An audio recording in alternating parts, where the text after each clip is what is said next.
दिमाग में ये आया कि मैं अपने पैसे खर्च करके थोड़ा सा पहले टूरिज्म वालों को नमूना दिखाऊं, उसके बाद उनके दिमाग में ध्यान में आएगा कि हमको भी कुछ करना चाहिए, इसलिए मैंने ये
मैं पहले सर्विस करता था, जैसे किश्तवाड़ में, पूड़ी में। तो मैंने देखा वहाँ पर जो टूरिस्ट जाते हैं तो वहाँ पर सिर्फ हवा ही है, हवा के जो वहाँ पर जो हवा है उसी का सारा नज़ारा है, उसी का सब कुछ है। तो इसलिए मुझे दिमाग में आया कि हमारा एरिया जो है इतना अच्छा एरिया है जहाँ पर अभी भी जून जुलाई में हम लोग पखा नहीं लगाते।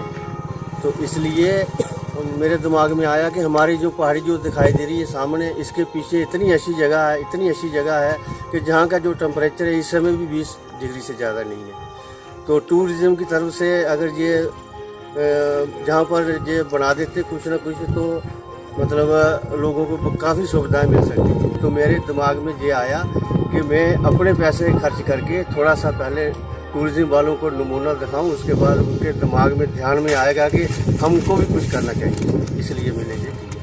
यहाँ पर देवता चिड़ियाना का बहुत बड़ा विशाल एक मंदिर है। तो वहाँ पर लोग आते हैं जहाँ कऊ के दरख्त हैं, कोई बूटे के नीचे बैठते हैं, कोई पानी के लिए तरसते हैं।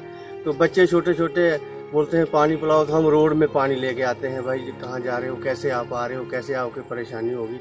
तो मेरे दिमाग में आया कि चलो, मैंने पहले पानी भर के रखा, इधर मटके भर के रखे कि उन लोगों की सुविधा के लिए कि जो लोग इधर आते हैं तो वापस जा रहे, गर्मी में जाते हैं तो गाड़ी भी नहीं है इस समय लॉकडाउन में, तो पैदल चले जाते हैं रियासी तक, या जहाँ भी जाते हैं तो पैदल चले जाते हैं। तो मैं मैंने पानी पिलाना शुरू किया। फिर उसके बाद मेरे दिमाग में आया कि उनके बैठने के लिए थोड़ी जगह बनाई जाए ताकि उनको थोड़ी सुविधाएं हमारी तरफ से मिल जाए। तो मैंने इस वजह से ये बनाया। भाई साहब ने ये अट्रैक्शन डाली है, ये इनका जो कार्यक्रम है, जो इन्होंने ये आर्टिफिशियल चीजें तैयार की हैं। मैं टूरिज्म आपके माध्यम से टूरिज्म को कहना चाहता हूँ, और खुद हम इसका एफर्ट्स करेंगे, ना कि हम उनसे कहेंगे, बल्कि उनके जितने भी फंड्स होते हैं कम से कम वो आए, समय पर देखें। प्रैक्टिकली जब आई विटनेस कोई नहीं बनता, उसके लिए कार्यक्रम करना, उसके लिए योजना बनाना बहुत मुश्किल होता है। योजना तभी बनाई जाती है तब तक जो सरकारें, जो उनके पदाधिकारी हैं वो साइड पे विजिट ना करें, तब तक कोई तवज्जो नहीं होती किसी सरकार की क्या चीज बनाई जाए, क्या चीज हो सकती है। तब मैं आपसे ये कहना चाहता हूँ, आपके द्वारा कहना चाहता हूँ कि जो हमारी ये पहाड़ी है, इस पहाड़ी का सुंदर नज़ारा जो है वो कभी नहीं मिल सकता। आप देख रहे हैं पिछला पहाड़ सारा मोहर वाला है, सामने बर्फ पड़ी हुई है, यहाँ भी बर्फ पड़ती है। ये हमारा कोद बड़ो से कम नहीं है। नीचे देखते हैं हम झील है, शिवखोड़ी है, उसके पार शिवखोड़ी है, सामने माँ वैष्णो देवी के चरणों में हम जहाँ बैठे हैं सारे लोग अपने झगड़े छोड़कर डेवलपमेंट के लिए हमेशा लड़ाई लड़े। अगर आप इलाके को सुंदर बनाना चाहते हो, और अच्छी डेवलपमेंट देना चाहते हो, तो आपको एक ही लड़ाई लड़ना पड़ेगी। सबका मतभेद, आपका और मेरा मतभेद हो सकता है किसी वजह से, लेकिन डेवलपमेंट के लिए कभी मतभेद नहीं होना चाहिए। मैंने कि हमारे गवर्नर साहब जगमोहन जी थे, उनका तो तय था, उनके ही प्लान जो हमारे ये सराउंडिंग एरिया में 12 किले हैं। इस लाल का जो एरिया था, चाहे राणा प्रताप जी हों, चाहे महाराज गुलाब सिंह जी हों, उनके समय के, उनके राजों के समय से 12 किले हैं इस सराउंडिंग एरिया में। लेकिन इस किलों के लिए जितना भी पैसा टूरिज्म के लिए माननीय हमारे गवर्नर जो जगमोहन जी थे, उन्होंने तो पूरा आइडेंटिफाई कर दिया था। उन्होंने अपने जो अपनी एस्टीमेट जो थे सबके लिए, इनकी डेवलपमेंट कैसे हो सके, इनकी इम्प्रूवमेंट कैसे हो सके, इनके कल्चर को जिंदा रखने के लिए, इसी को इम्प्रूवमेंट कैसे किया जाए, इसलिए सरकार से बैठकर, टेक्निकल लोगों से बैठकर बातचीत सारी हुई। जितने भी बुजुर्गों के किले बने हुए, इनकी सारों की इम्प्रूवमेंट करने के लिए सरकार तल है और कुछ कर भी रहे हैं। आपने देखा होगा रियासी किला हमारा, वो टूरिज्म के अंदर आया कैसा है। बाकी आपने कोड़ी वाला जो कहा, जो बक्कल में हमारा हाईएस्ट ब्रिज जो बनने जा रहा है, आप उसका देख रहे हैं। और वर्ल्ड में मुझे लगता है फर्स्ट नंबर ये, लेकिन तो कुछ कहते हैं सेकंड नंबर है, लेकिन उसकी ड्राइंग देखी होगी आपने, उसका एटमॉस्फेयर देखा होगा, उसका एरिया देखा होगा, उसकी सुंदर पहाड़ियां देखी होगी आपने। और उसी द्वारा हमारा जितना काम बढ़ेगा, टूरिज्म का काम भी बढ़ेगा। हम और किसी चीज के ऊपर फोकस नहीं करेंगे, हमारा एक ही फोकस रहेगा। जितना भी फोकस हम करेंगे, अब बाकी डिपार्टमेंट तो हमारा शेयर देंगे, लेकिन सबसे बड़ा शेयर हमारा डेवलपमेंट टूरिज्म का है। सरकार जो सोई है, हमने उसको जगाया है। 6 साल हमारे स्टार्ट हो गए। अभी आने वाले समय में और देखने में लगेगा कि डेवलपमेंट किस दिशा में जा रही है।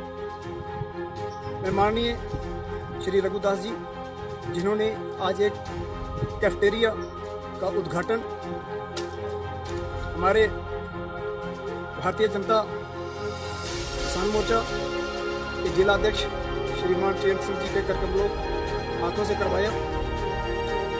आपने सवाल पूछा कि युवा के लिए आप क्या करने वाले हैं या युवा को इसका क्या फायदा होगा। आप जानते होंगे कि सलाल गूल अरनास का फेस है, चेहरा है सलाल से होकर हम जहाँ से गूल, गुलाबगढ़, संगलदान, जितना भी हमारा एरिया पहाड़ी कोस्टल बनता है, हम सलाल से निकलते हैं। आप देख रहे होंगे कि सलाल के अंदर हमारे बाबा देवता चरेना जी, जो एक विशाल सदियों से जहाँ पर विराजमान है, और हर संख्या बल में जहाँ पर हमारे यात्रु आते जाते हैं, जहाँ पर बैठने के लिए उनके सड़क का साधन, जो एक PWD सड़क जो आज से 50 वर्ष पहले बनाई गई थी, उसके बाद में गूल अरनास के अंदर कितनी उन्नति हुई और सलाल के अंदर कितनी उन्नति हुई, इसका ध्यान आप देकर बता सकते हैं। सलाल के अंदर जो हमारे श्रीमान रघुदास जी जो बैठे हैं, जो हमारे समाज सुधार कमेटी के प्रमुख रहे हैं। सलाल को 20 साल से ज़्यादा समय दिया है, 20 साल से ज़्यादा समय दिया है, सर्विस दी है।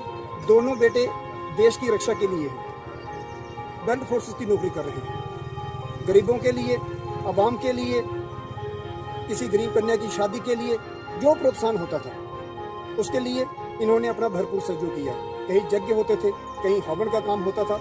और ये मैं किसी के बहकावे में या किसी के कहने पर नहीं कह रहा हूँ, ये हमने सर्वे करके देखा है, सर्वे करके देखा है हमने।